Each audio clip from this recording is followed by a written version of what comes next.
Right now, as you're watching this, families across northern England are celebrating Christmas. Children are opening presents. Parents are taking photos by the tree. But 38 years ago tonight, in a small town called Seaton de Laval, a 16-year-old boy was being hunted through the streets on Christmas Eve. His name was Paul Logan, and by morning, he would be dead, murdered in the most brutal way imaginable. The person who killed him has never been caught, and they might be celebrating Christmas right now too.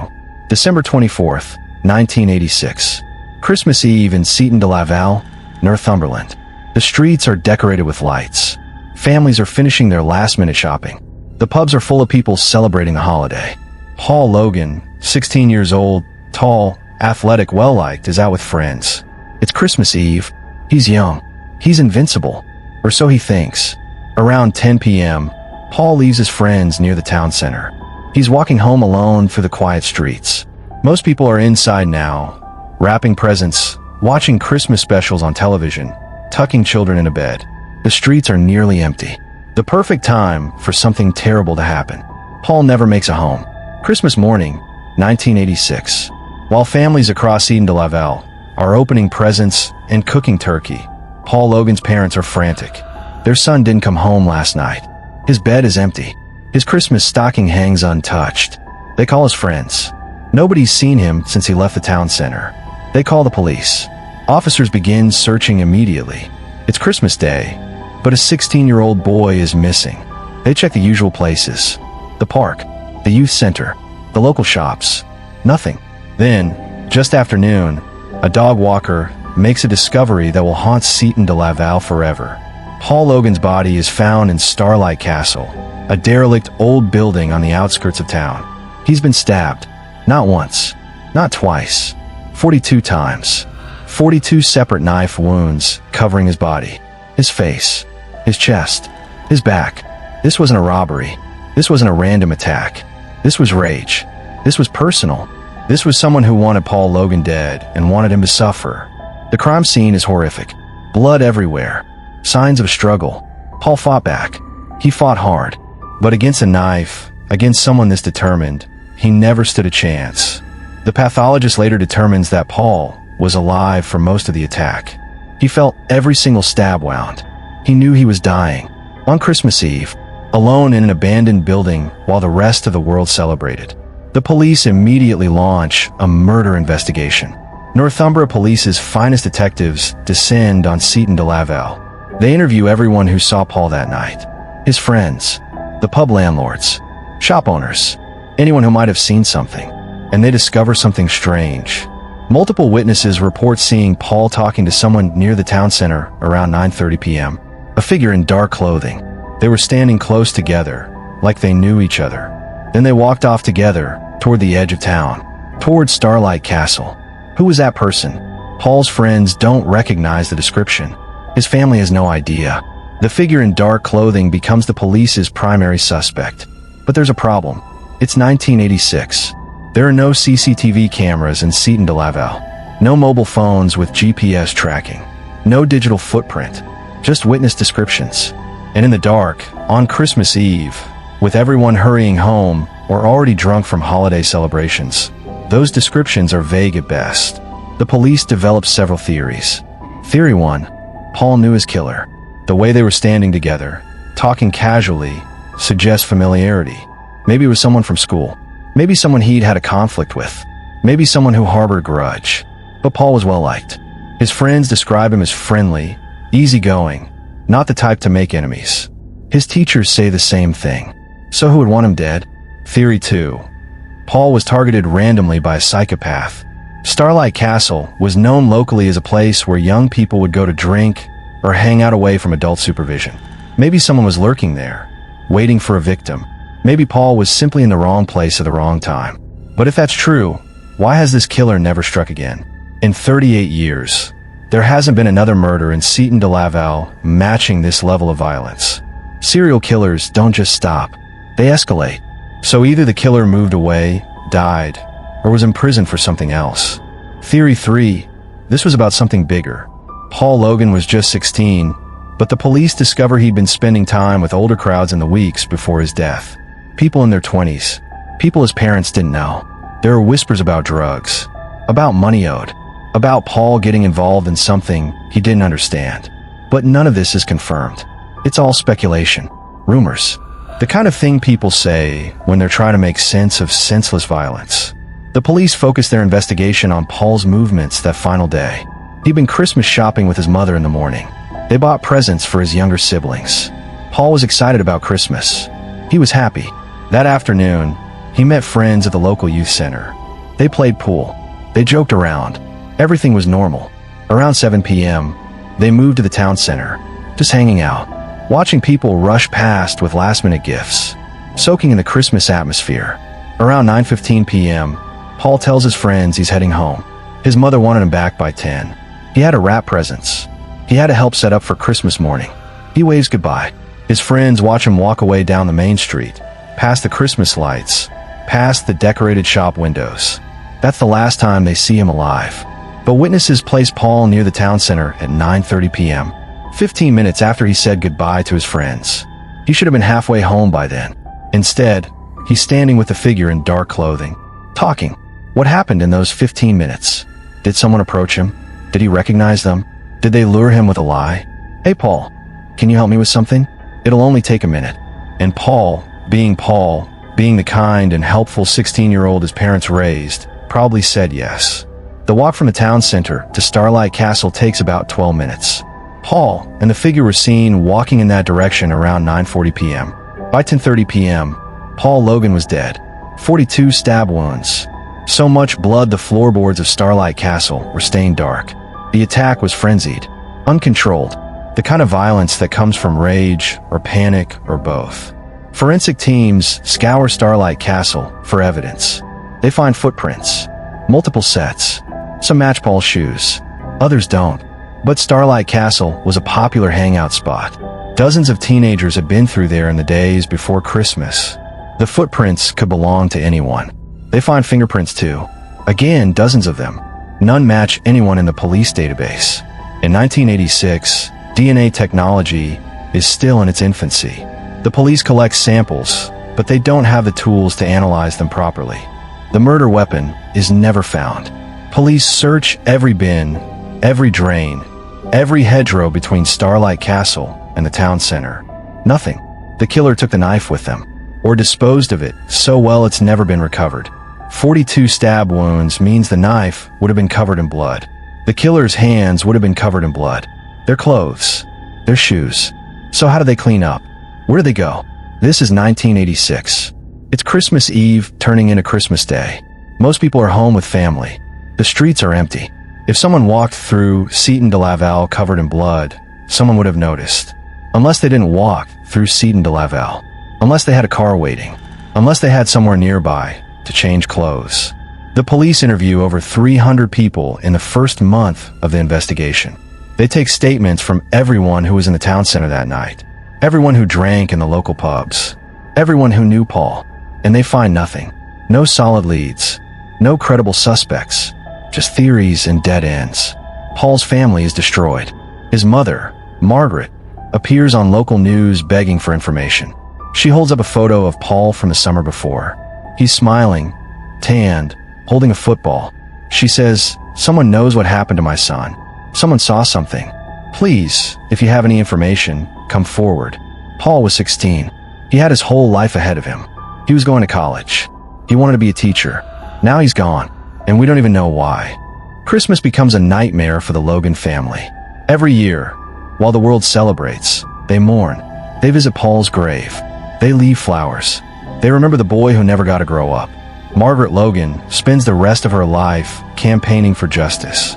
She contacts the police every few months. Have there been any updates?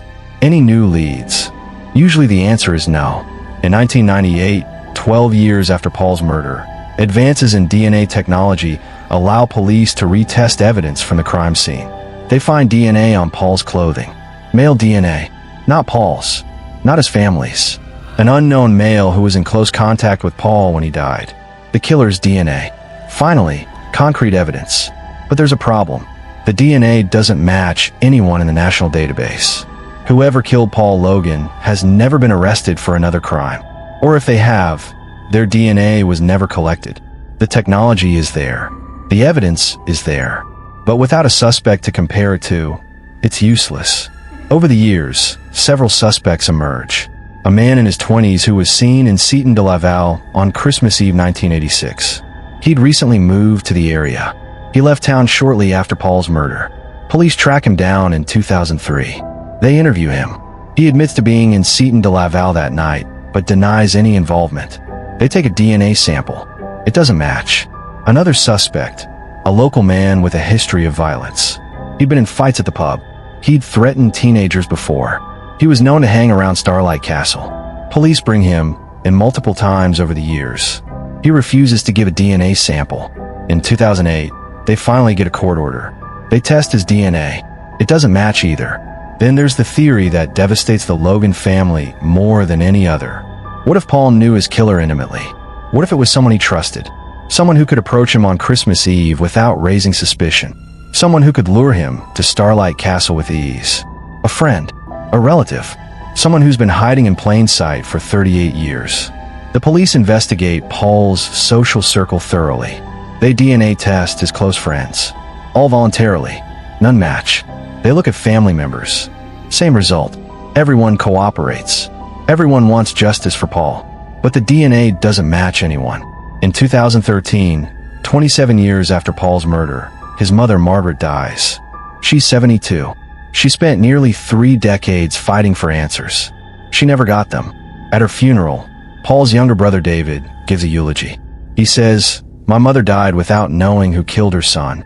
She died without justice, without closure, without peace. But she never gave up hope, and neither will we." The case goes cold again. Detectives retire. Files gather dust. Seton de Laval moves on.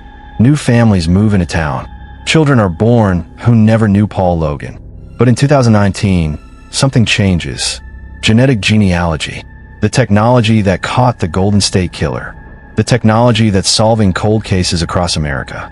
Northumbria police announce they're using genetic genealogy to identify Paul Logan's killer.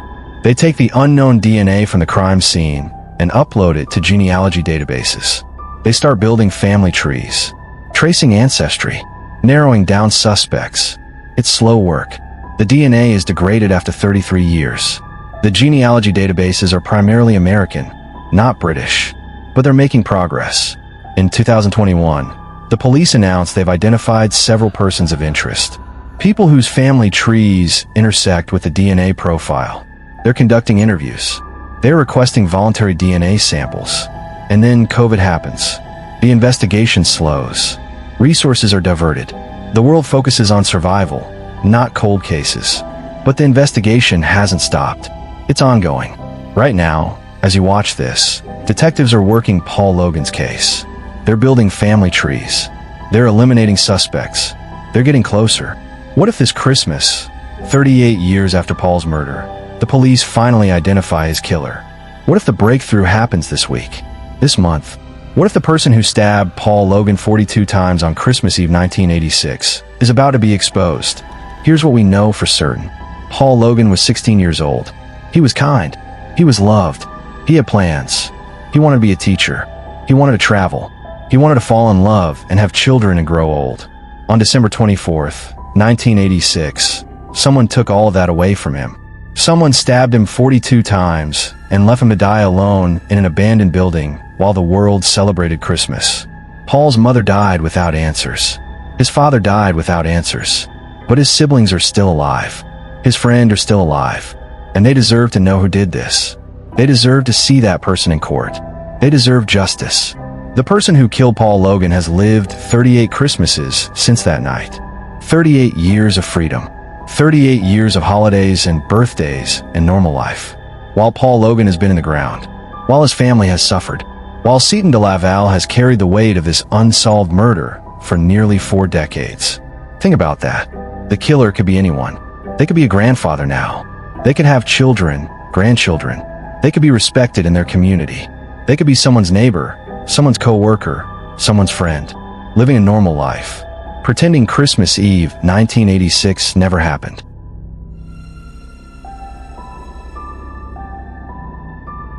But it did happen, and the DNA doesn't lie. The evidence is there. The technology exists. It's only a matter of time before genetic genealogy traces that DNA to a family, to a name, to a face. What if you know something? What if you were in Seton de Laval on Christmas Eve 1986? What if you saw Paul with someone that night? What if you heard something, noticed something, and you've kept it quiet for 38 years because you thought it wasn't important, or because you were scared, or because you didn't want to get involved? It's not too late. Northumbria police are still investigating. They still want information. Even the smallest detail could be the piece that solves this case. A name you remember. A person who left town suddenly after Christmas. Someone who seemed different after that night. Someone who changed. Paul Logan was 16.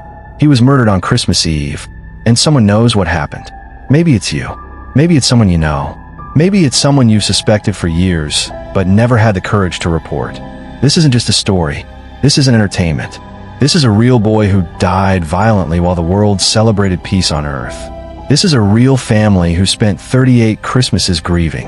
This is a real killer who's been free for nearly 4 decades. And the only way this ends, the only way Paul Logan gets justice, is if we refuse to forget. If we refuse to let this case fade into history. If we keep talking about it, keep sharing it, keep demanding answers. I've spent weeks researching this case. I've read every article, every police statement, every interview with Paul's family. And I keep coming back to one image. A 16-year-old boy walking through Christmas lights on December 24th, 1986. Heading toward Starlight Castle, toward his death. And he had no idea. He thought he was going home. He thought he'd wake up Christmas morning with his family. Instead, he died alone, stabbed 42 times, on the most sacred night of the year. So here's what I'm asking you to do. If you know something, report it. Contact Northumbria Police. Anonymous tips are accepted. You could be the person who finally brings Paul Logan's killer to justice. And if you don't know anything, if you've just learned about this case for the first time, do this. Subscribe. Not for me, not for the algorithm, but because Paul Logan's story deserves to be told. Because his family deserves to know people still care. Because cold cases only get solved when people refuse to forget them. Right now, you have a choice. You can close this video, scroll to the next one, and forget Paul Logan ever existed. Or you can subscribe. You can share this. You can comment. You can keep his story alive. And maybe, just maybe, your engagement will push this video to someone who knows something. Someone who saw something 38 years ago and never came forward. Someone who can finally give the Logan family the answers they've been waiting for since Christmas 1986. Paul Logan was 16 years old. He'll never grow up. He'll never have children. He'll never celebrate another Christmas. The least we can do is remember him. The least we can do is fight for his justice. So subscribe, because if you don't, if you let this story fade into the algorithm and disappear, you're helping his killers stay hidden. You're helping them celebrate another Christmas in freedom. And I don't know about you, but I can't live with that. Subscribe now.